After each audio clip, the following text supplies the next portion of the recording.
가까운 친구한테 돈을 빌려줬는데요. 그 친구가 여기저기서 빚을 지고 다닌다는 소문이 들렸어요. 어떤 기분일까요? 불안하죠. 지금 전 세계 투자자들이 일본을 보는 눈빛이 딱 그겁니다. 일본은 수십 년간 세계에서 가장 믿을 만한 나라 중 하나였거든요.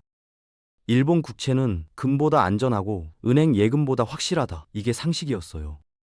그래서 전 세계 자금이 몰려 있었습니다. 그런데 2026년 2월 일본의 40년 만기 국채 금리가 4%를 넘어섰어요. 시장은 충격에 빠졌습니다. 오늘은 일본 국채에 지금 무슨 일이 벌어지고 있는지, 그리고 이게 우리 한국 경제에 어떤 역대급 영향을 미칠지 정확히 짚어드리겠습니다. 국채가 뭔지부터 정확히 알아야 합니다. 국채는 국가가 돈이 필요할 때 국민이나 투자자한테 발행하는 일종의 나라용 차용증이에요. 정부가 나중에 이자 붙여서 갚을게라고 약속하면서 종이를 발행해서 돈을 끌어모으는 거죠.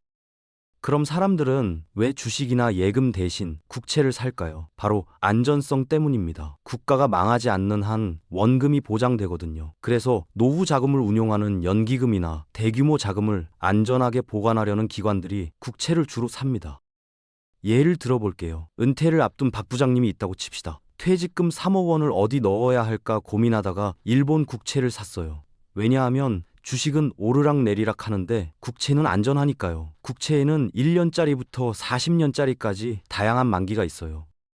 만기가 길수록 먼 미래를 약속하는 겁니다. 40년 만기 국채를 산다는 건 40년 뒤에 원금과 이자를 받겠다고 믿는 거예요. 그만큼 그 나라의 미래를 신뢰한다는 의미죠. 일본 국채는 바로 절대적 신뢰의 상징이었습니다.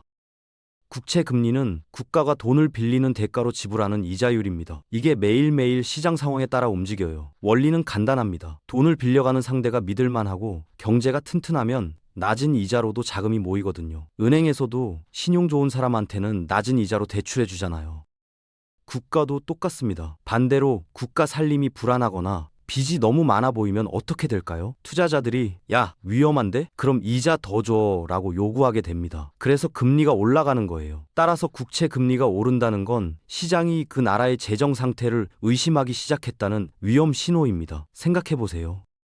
친구가 갑자기 나한테 돈 빌려주면 이자 2배 줄게 라고 하면 오히려 불안하잖아요. 뭔가 급한 일이 있나? 돈이 정말 없나 싶죠. 실제로 2010년 그리스가 국가 부도 위기에 처했을 때도 국채 금리가 폭등했었어요. 투자자들이 그리스는 위험해 라고 판단했기 때문이죠.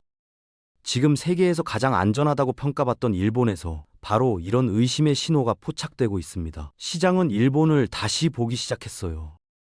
2026년 2월 20일 일본의 40년 만기 국채 금리가 4.2%를 기록했습니다. 하루 만에 0.26%포인트 급등한 거예요. 채권 시장에서 0.25% 수준의 변동은 평소 움직임의 20배 이상에 해당하는 엄청난 변동성입니다. 지진이 일어난 거나 마찬가지죠. 그런데 4%라는 숫자가 왜 이렇게 중요할까요? 이건 2007년 40년 만기 국채 발행 이후 19년 동안 단 한 번도 깨진 적 없는 금단의 구역이었거든요. 마치 주식시장의 심리적 저항선 같은 겁니다. 그 벽이 무너진 거예요. 30년 만기 국채 금리도 3.214%로 치솟았고 10년 만기 금리도 2%를 넘어서면서 전 구간이 흔들리고 있습니다. 단기든 장기든 모든 만기에서 동시다발적으로 금리가 뛰어오른 겁니다. 블룸버그, 니케이 같은 주요 외신들은 이걸 역사적 사상 최초의 충격이라며 일제히 보도했어요. 트레이더들은 컴퓨터 모니터 앞에서 패닉 상태였습니다. 19년간 지켜온 안전지대가 하루 만에 무너지는 걸 목격한 거니까요. 도쿄 채권 거래소는 거래량이 폭주했고 전화기는 쉴 새 없이 울렸습니다. 일본 채권 시장은 그야말로 대혼란에 빠졌습니다. 일본 국채는 미국, 독일 국채와 함께 세계 3대 안전자산으로 꼽혀왔습니다. 절대적 신뢰를 받아온 거죠. 그런데 여기서 중요한 원리 하나를 알아야 해요. 국채 금리가 오르면 반대로 국채의 가격은 떨어집니다. 시소 같은 관계예요. 왜 그럴까요? 새로 발행되는 국채가 4% 이자를 준다고 칩시다. 그럼 예전에 2% 이자 주는 국채를 가지고 있던 사람은 손해잖아요. 그래서 그 국채를 팔려고 하는데 아무도 안 사려고 하니까 가격을 낮춰서 팔 수밖에 없는 겁니다. 따라서 금리 4% 돌파는 일본 국채 가격이 시장에서 폭락했다는 사실을 의미합니다. 안전하다고 믿고 일본 국채를 대량 보유했던 연기금과 보험사들은 하루아침에 막대한 평가 손실을 입었어요. 수조 원 규모의 자산 가치가 증발한 겁니다.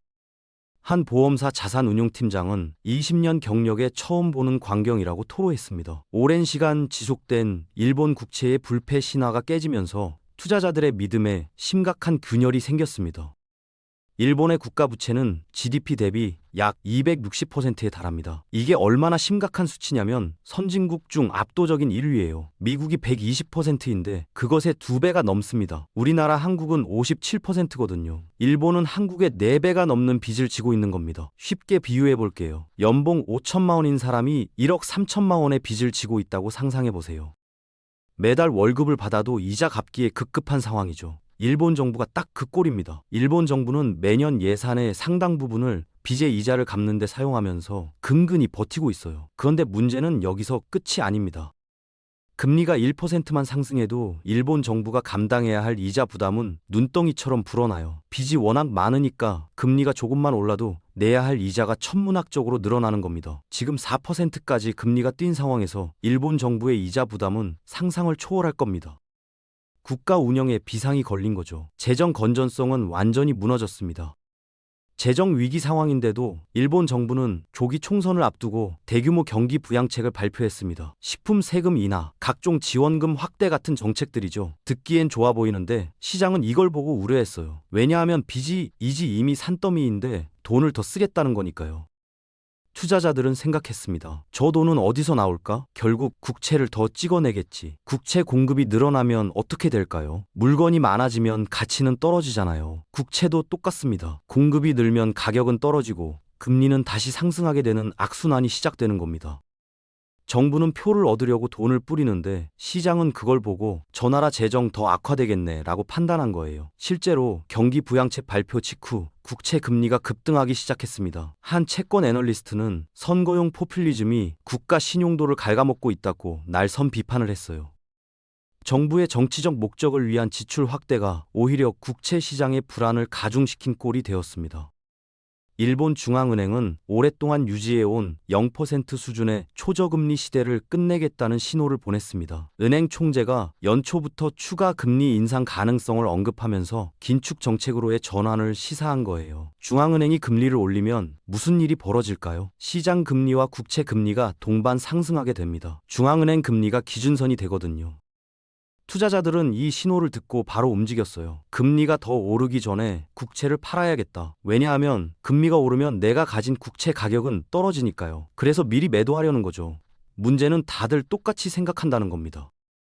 동시다발적으로 국채를 팔려고 하니 가격은 추가로 폭락했어요. 생각해보세요. 막대한 부채, 정부의 지출 확대, 중앙은행의 금리 인상, 이 세 가지가 한꺼번에 터진 겁니다. 트리플 악재죠. 한 경제학자는 최악의 타이밍에 최악의 정책들이 중첩됐다고 표현했습니다. 일본 경제는 완벽한 폭풍 속으로 빠져들었습니다. 일본은 전 세계에 엄청난 자본을 투자한 글로벌 큰손입니다. 그들의 자금 이동은 세계 경제를 뒤흔들어요. 일본 내 금리가 낮을 때는 일본 투자자들이 해외 자산에 투자했습니다. 미국 국채도 사고, 한국 주식도 사고, 유럽 부동산에도 투자했죠. 왜냐하면 일본에서는 이자를 거의 못 받으니까 해외에서라도 수익을 내야 했거든요. 그런데 일본 금리가 4%까지 오르면 어떻게 될까요? 굳이 위험 감수하면서 해외에 머물 이유가 없어집니다. 그냥 일본 국채 사면 안전하게 4% 받는데 왜 미국이나 한국에 투자해? 이런 생각을 하게 되는 거죠. 그래서 일본 자금이 자국으로 회수되기 시작하면 해당 국가의 채권 가격이 떨어지고 증시가 흔들리는 충격이 발생합니다. 미국과 유럽은 물론이고 아시아 신흥국들까지 일본 자금의 이탈로 인한 연쇄 반응을 우려하고 있어요. 이건 단순히 일본 한 나라의 문제가 아닙니다. 전 세계 금융시장의 유동성 위기로 번질 수 있는 사안이에요. 글로벌 자금 흐름에 대지각 변동이 시작된 겁니다. 과거 일본의 싼 이자로 돈을 빌려서 해외 고금리 자산에 투자하던 엔캐리 트레이드가 청산될 위기에 처했습니다. 이게 뭐냐면 일본에서 거의 0%로 돈을 빌려서 미국이나 한국 같은 곳에 투자해서 차익을 남기는 거예요. 그런데 일본 금리가 오르면 이 구조가 무너집니다. 2024년 8월 5일 엔케리 청산 여파로 한국 코스피가 하루 만에 8% 폭락했어요. 수십조 원이 증발했습니다. 그날 아침 주식 계좌를 열어본 투자자들은 경악했죠. 어제까지 멀쩡했는데 갑자기 왜 이래? 당시 하락의 원인은 국내 경제 문제가 아니었습니다. 일본의 금리 인상 정책으로 인한 자금 회수 때문이었어요. 남의 나라 금리 정책 하나에 우리 주식시장이 패닉에 빠진 겁니다. 현재의 금리 급등 상황은 당시의 공포가 재현될 수 있다는 강력한 경고 메시지로 해석됩니다. 한 증권사 리서치 센터장은 2024년 8월은 예고편이었고 지금이 본편일 수 있다고 경고했어요. 과거의 경험이 우리에게 증명하고 있습니다. 일본발 충격파는 결코 가볍지 않다는 걸요. 한국은 GDP 대비 부채 비율이 57%로 일본의 206%보다 훨씬 건전합니다. 당장 국가 부도 위기 같은 건 없어요. 우리 펀더멘털은 괜찮습니다. 하지만 일본 자금이 한국 시장에서 빠져나갈 경우 주식과 채권 시장의 변동성이 커질 수 있어요. 실제로 외국인 투자자 중 일본 자금 비중이 상당하거든요. 엔화 가치의 급변동은 원화 가치에도 영향을 줍니다. 엔화가 강세를 보이면 원화는 상대적으로 약세가 되고 그러면 수입 물가가 오르면서 서민 경제가 어려워질 수 있어요. 주유소에서 기름값이 오르고 마트에서 수입식품 가격이 뛰는 거죠. 더 큰 문제는 심리적 불안감입니다.